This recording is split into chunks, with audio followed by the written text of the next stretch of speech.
There are 5 things that will destroy your future if you share them before their time. And most of you are bleeding out your destiny through conversations you think are harmless. You're wondering why your dreams keep dying, why your plans keep falling apart, why the moment you announce something, it begins to crumble. Let me tell you something that will change everything. Silence is not weakness. Silence is the womb where power is formed. But you've been taught to share everything, to announce everything, to seek validation for everything. And in doing so, you've been handing over the seeds of your future to people who were never meant to water them. Listen carefully. There is a reason why a seed must be buried before it can grow. There's a reason why a child is formed in the hidden place of the womb, away from light, away from eyes, away from opinion.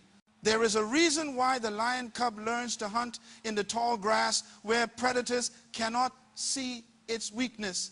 Nature itself is teaching you a principle that you keep violating. Formation happens in the secret place. But you live in a generation that has confused transparency with wisdom. You think that sharing your journey is strength. You think that announcing your next move is confidence.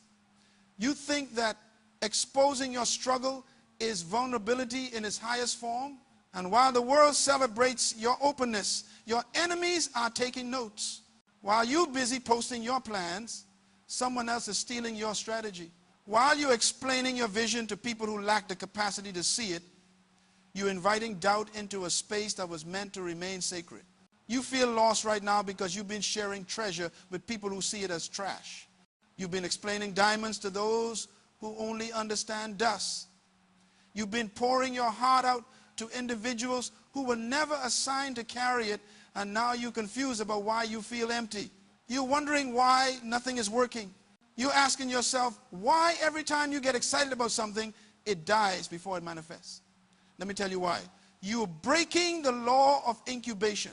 You're exposing the unformed to a world that doesn't know how to handle it. You're giving commentary access to people who were only supposed to see the final product. And now you're wounded. You're rejected. You're sitting in a room full of voices that told you that you weren't good enough, that your idea wouldn't work, that your dream was too big, that you should be realistic. And the tragedy is not that they said it. The tragedy is that you believed it. The tragedy is that you opened the door to their opinion in the first place. You gave access to people who were never qualified to speak into your future. You let passengers critique the pilot. You let spectators coach the player. You let people who have never built anything tell you how to build your life.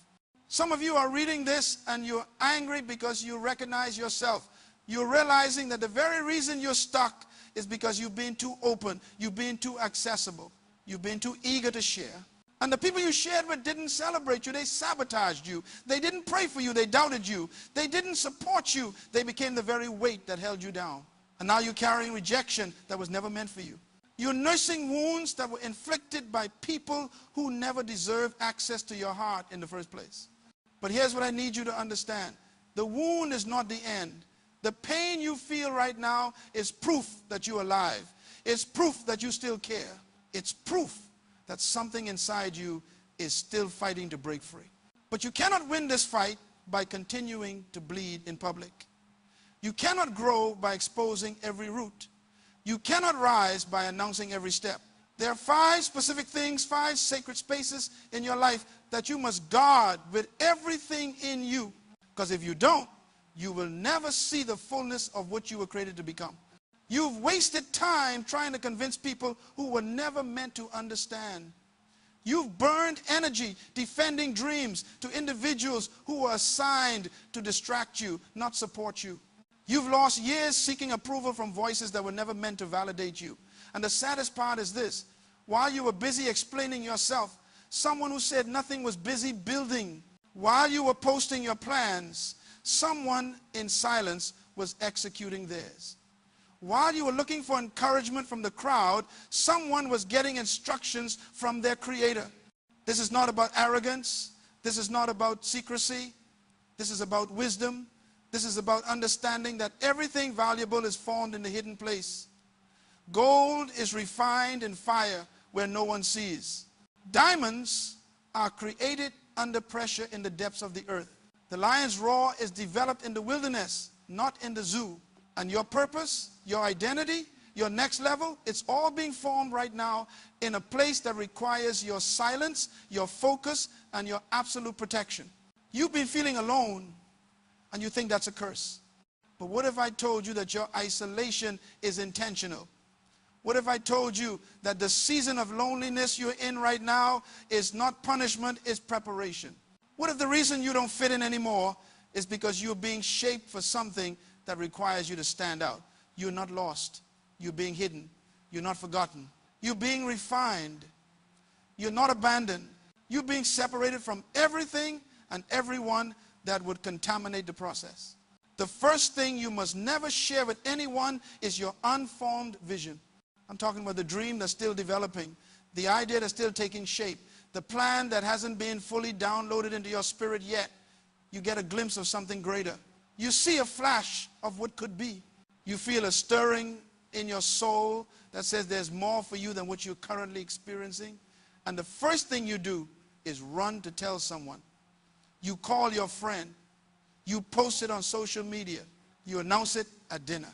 And the moment those words leave your mouth, you feel the energy drain. You feel the excitement fade. You feel doubt creep in where certainty once stood. That's not coincidence. That's consequence. You just exposed a seed to harsh weather before it had roots. You just brought a premature baby into an environment it wasn't ready for. And now that vision is fighting for survival instead of growing in strength. There's a reason why a manufacturer doesn't show you the product while it's still being assembled. There's a reason why an artist doesn't display the painting until it's finished. There's a reason why a woman doesn't announce her pregnancy in the first trimester. Because fragile things require protection. And your vision in its early stages is fragile. It's vulnerable. It's impressionable. And when you share it with people who don't have the capacity to see what you see, they will project their limitations onto your possibilities. They will measure your future by their past. They will tell you it's impossible because they never did it. They will discourage you, not because they're evil, but because they're blind. And you cannot afford to let blind people give you directions. The second thing you must never share is your personal struggles and battles. I'm not talking about seeking help when you need it. I'm not talking about counseling or therapy or genuine support. I'm talking about the habit of broadcasting every internal war you're fighting. I'm talking about the need to announce every struggle, every setback, every moment of weakness to an audience that is not equipped to carry it with you. Some of you have turned your pain into performance. You've made your brokenness your brand. And while the world applauds your transparency, you're getting weaker. Because every time you rehearse the trauma, you relive it. Every time you announce the battle, you give it more power. Every time you expose the wound before it's healed, you invite infection. There are battles you're in right now that require silence. There are wars happening in your mind, in your body, in your spirit that no one needs to witness. Not because you're ashamed, not because you're hiding, but because some fights are so sacred that they're meant to be fought in the secret place. The lion doesn't limp in front of the herd. The eagle doesn't announce its injury to the flock.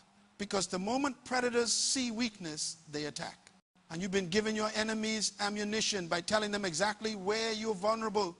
Stop announcing your battles. Stop broadcasting your struggles. Fight in private. Heal in private. Win in private. And when you emerge, let your victory be the only announcement they hear. The third thing you must never share is your next move.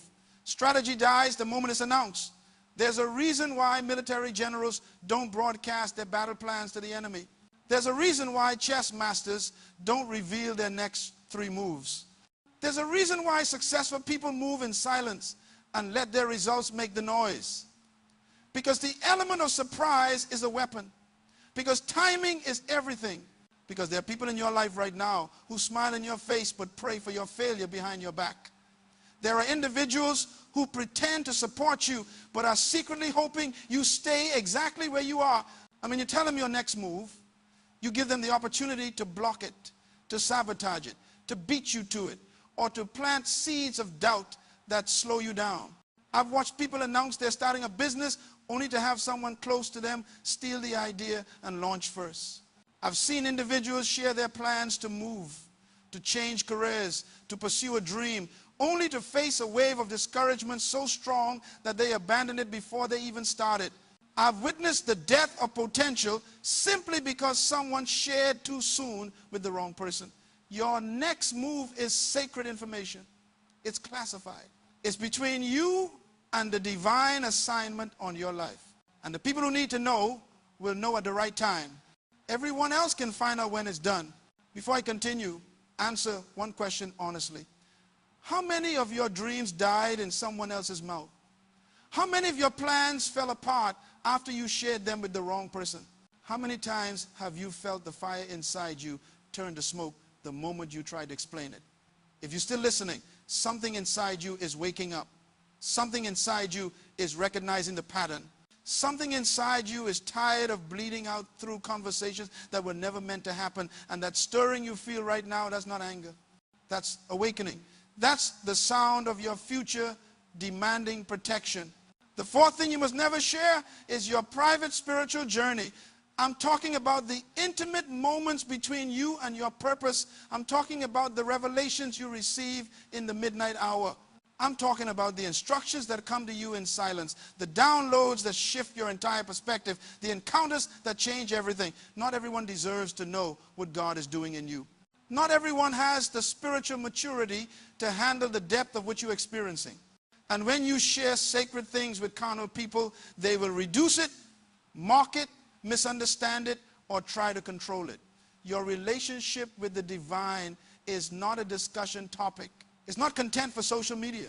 It's not something you defend or debate. It's yours. It's private. It's holy. And the moment you learn to protect it, you start to see it manifest in ways you never imagined. The fifth thing you must never share is your family's internal matters. I'm talking about the conflicts, the struggles, the private conversations, the issues that belong inside the four walls of your home. The world does not need to know what's happening in your marriage. Your friends do not need to know every argument you have with your children. Social media does not need a front row seat to your family's dysfunction. Because the moment you expose your household, you weaken it. You invite outside voices into matters that require inside solutions. You open the door for opinions that divide rather than unite. Protect your home. Protect your family. Protect the sacred space where love is being tested, where relationships are being refined, where bonds are being strengthened. What happens in your house is not entertainment for the world. It's the foundation of your legacy. Guard it. Now let me tell you why silence is not just protection, it's multiplication. When you learn to move in silence, you're not hiding. You're incubating. You're not being secretive. You're being strategic. There's a difference between privacy and secrecy that most people don't understand. Secrecy is rooted in shame.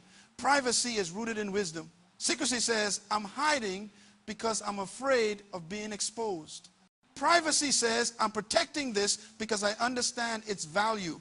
Secrecy operates from fear. Privacy operates from discernment.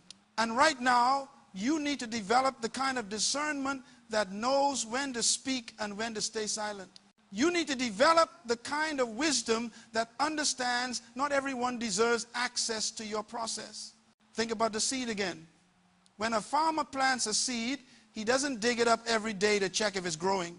He doesn't invite the whole village to come and stare at the dirt. He doesn't post updates about what's happening underground. He covers it. He waters it. He protects it from birds, from weather, from anything that would interfere with its development. And he waits. He waits in silence while nature does what nature does. He waits while the invisible work happens beneath the surface. And then one day, without announcement, without fanfare, without explanation, a shoot breaks through the ground. And that shoot becomes a stalk. And that stalk produces fruit. And that fruit feeds multitudes. But none of that happens if the seed is exposed too early. None of that happens if the process is interrupted by spectators who don't understand what's being formed. You are that seed right now. You're in the ground. You're in the dark. You're in the place where nothing looks like it's happening. And every instinct in you wants to announce what's coming. Every part of you wants to tell people what you're becoming. Every fiber of your being wants validation for the process you're in. But this is the test. This is where most people fail.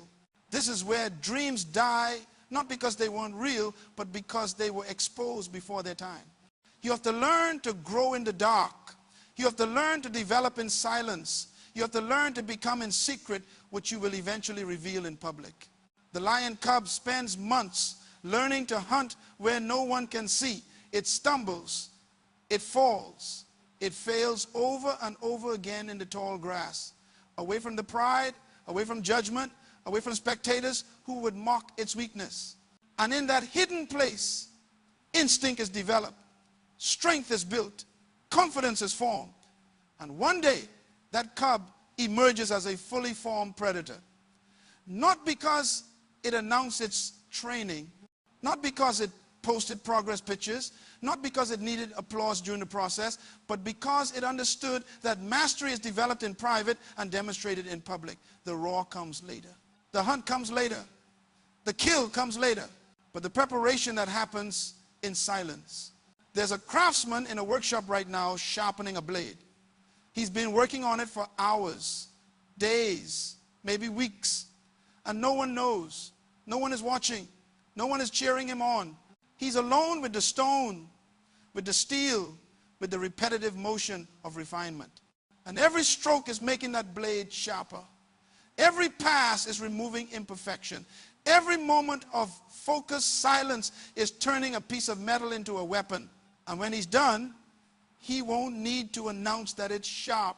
He won't need to explain that it's ready. He'll simply use it, and the results will speak for themselves.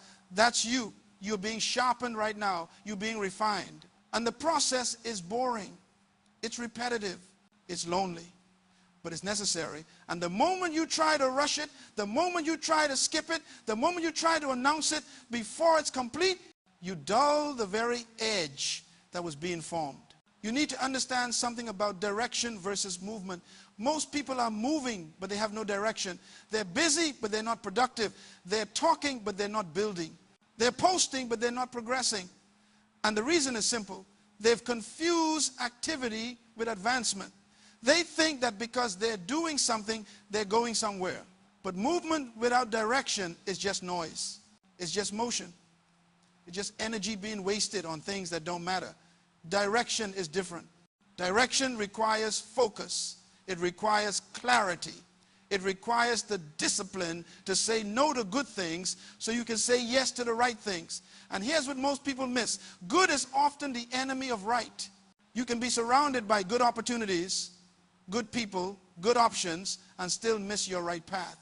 Because right is specific. Right is precise. Right requires you to be still enough to hear it, focused enough to follow it, and silent enough to protect it. The pottery is shaped in darkness. The clay is placed on the wheel in the hands of the potter, and is spun in circles while pressure is applied. And in that process, the clay has no idea what it's becoming. It only knows the discomfort. It only feels the spinning. It only experiences the pressure. And if that clay could talk, it would probably complain. It would probably ask why this is happening. It would probably want the process to stop. But the potter knows something the clay doesn't know. The potter has a design in mind. The potter has a purpose for the pressure. And when the shaping is done, the pottery isn't ready yet. It's placed in a kiln. It's subjected to fire. It's baked in heat so intense that it would destroy anything that wasn't meant to become something stronger. And in that fire, in that hidden place, in that space where no one can see, the clay becomes permanent. It becomes unbreakable. It becomes exactly what it was always meant to be. You in the kiln right now. You in the fire. And you don't understand why. You don't understand the heat. You don't understand the isolation. You don't understand why you're being pressed on every side. But you're not being destroyed. You're being established. You're not being abandoned. You're being transformed. And the worst thing you could do right now is try to explain this process to people who have never been in the fire. The worst thing you could do is seek comfort from individuals who would pull you out before the work is complete. The worst thing you could do It's announce what's happening before you fully understand it yourself. Forests grow without making a sound. Trees don't announce their growth. They don't hold press conferences to declare they've added another ring. They don't post updates about how much taller they've become.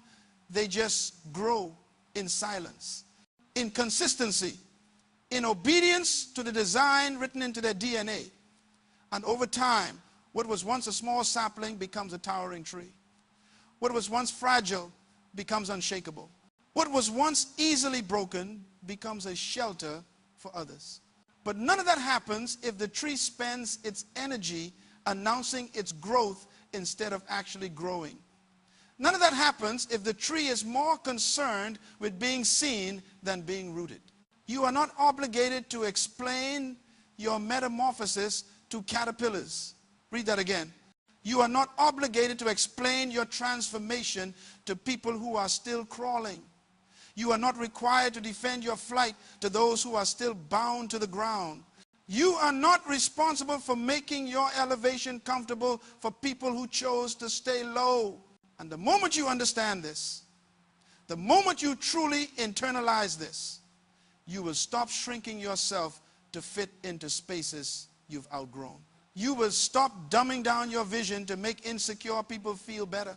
You will stop apologizing for the fact that you're changing, evolving, becoming.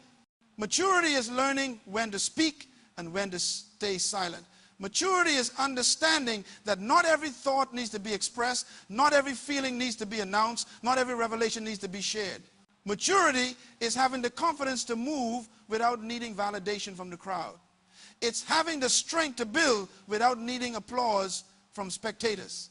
It's having the wisdom to know that the people who are meant to be with you will be there when the work is done.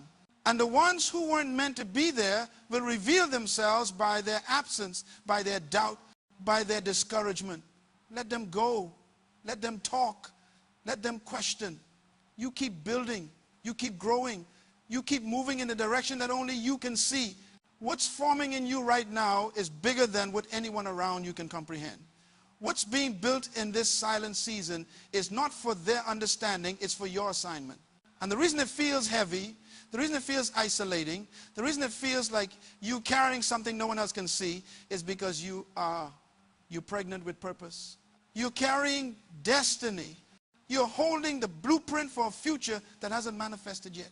And just like a woman doesn't ask permission from strangers to give birth, you don't need validation from the crowd to bring forth what's inside you. Stop waiting for people to believe in your vision before you act on it. Stop waiting for approval before you move. Stop waiting for someone to co-sign what heaven has already authorized. You have everything you need right now to take the next step. You have the instruction. You have the ability. You have the grace. What you're lacking is not resources, it's resolve. What you're missing is not opportunity, it's obedience. What you need is not more people cheering you on, it's more faith in the voice that's been whispering to you in the quiet. This is your moment. This is your season. This is the time when everything shifts. But it won't shift because you announced it. It won't shift because you posted about it. It won't shift because you convinced everyone around you that it's coming. It will shift because you moved. It will shift because you obeyed. It will shift because you protected the instruction long enough to execute it. You grow in silence. You heal in silence. You rise in silence. And when the time is right, when the work is complete, when the transformation is undeniable, you won't need to say a word. Your life will be the announcement. Your results will be the proof. Your presence will be the evidence that something happened in the hidden place that changed everything. Let them wonder. Let them speculate. Let them ask where you've been, what you've been doing, how you changed so drastically. You don't owe them an explanation. You don't owe them a breakdown of every step you took. You don't owe them a behind-the-scenes look at your process. Let your emergence be the answer. Let your transformation be the testimony. Let your next level speak for itself. Because the people who are meant to celebrate you won't need an explanation. They'll simply recognize that something shifted. They'll see the strength in your eyes. They'll hear the authority in your voice. They'll sense the confidence in your posture. And they'll know that whoever you were before is not who you are now. The lion doesn't announce its presence. It doesn't send a warning. It doesn't prepare the jungle for its arrival. It simply shows up. And when it roars, everything in its vicinity knows exactly who has entered the space. That roar wasn't practiced in front of an audience. That roar was developed in the wilderness. That roar was refined in isolation. That roar was perfected in the place where no one was watching, no one was listening, no one was applauding. And now that roar commands respect. Now that roar shifts atmospheres. Now that roar establishes dominance. Not because it was announced, but because it was earned. You've been in the wilderness. You've been in the place of preparation. You've been in the season that felt like punishment, but was actually promotion in disguise. And everything you've experienced, the betrayal, the rejection, the loneliness, the disappointment, the confusion, it wasn't wasted. It was all working. It was all shaping. It was all refining you into the person who can handle what's about to be released. Because what's coming is bigger than you think. What's about to open up is greater than what you've imagined. What's about to manifest requires a version of you that didn't exist before this season. And that version was formed in silence. That version was built in secret. That version emerged when you stopped talking and started transforming. So here's what I need you to do. Guard your mouth. Protect your plans. Shield your vision. Stop giving commentary access to people who only deserve to see the final product. Stop bleeding out through conversations that drain you. Stop sharing sacred things with carnal minds. Move in silence. Build in private. Grow when no one is watching. And when the time comes, when the season shifts, when the door opens, when the opportunity presents itself, step through it with the confidence of someone who knows they've been prepared. Step through it with the authority of someone who did the work when no one was looking. Step through it with the assurance that what was formed in you during the hidden season is exactly what's needed for this public moment. Your silence is not weakness. Your privacy is not secrecy. Your discretion is not fear. It's wisdom. It's maturity. It's the mark of someone who understands that everything valuable is formed in the hidden place. The diamond doesn't apologize for the pressure it endured. The gold doesn't explain the fire it survived. The tree doesn't justify the storms it weathered. They simply stand as proof that what doesn't break you makes you unbreakable. And you are unbreakable. You've endured too much to quit now. You've survived too much to settle now. You've been refined too thoroughly to waste it now. This is not the end of your story. This is not even the middle. This is the moment right before the breakthrough. This is the silence right before the roar. This is the darkness right before the dawn. And what's about to emerge from you is going to shock everyone who counted you out. It's going to silence everyone who spoke against you. It's going to prove everyone wrong who said you wouldn't make it. Not because you argued with them. Not because you defended yourself. But because you stayed focused, stayed faithful, stayed silent, and let your life become the loudest testimony they've ever witnessed. If this message spoke to your heart, share it with someone who needs hope today. And if you want more messages that grow your soul, subscribe, because your journey has just begun.